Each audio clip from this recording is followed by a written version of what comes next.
আসসালামু আলাইকুম। কাঁচা আম চলে যাওয়ার আগে বানিয়ে নিন এই রেসিপিটি খুব সহজ পদ্ধতিতে। আমি এখানে 6টি কাঁচা আম নিয়ে নিয়েছি ছোটো সাইজের।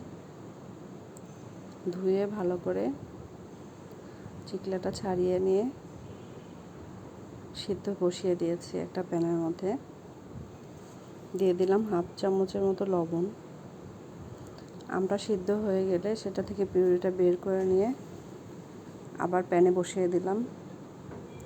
এটার মধ্যে কোনো পানি দেওয়ার প্রয়োজন নাই।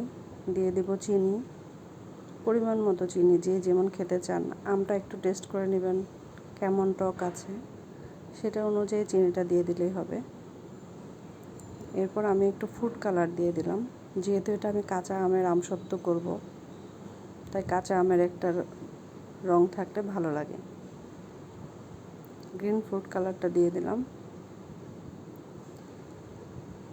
এবার দিয়ে দেব একটু চিলি ফ্লেক্স। এই চিনির পানিটা শুকিয়ে আসলে নামিয়ে ফেলা যাবে।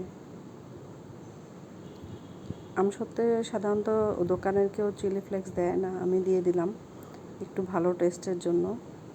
এরপর দিয়ে দিয়েছি একটু এলাচ গুঁড়া, দিয়ে নামিয়ে নিয়েছি শুকনো হওয়ার পরে। এবার আপনাদের কেটে দেখাচ্ছি। এক রাত রেখে দিয়েছিলাম, এটা আরেকটা দিন একটু শুকিয়ে নিলেই হবে রোদে।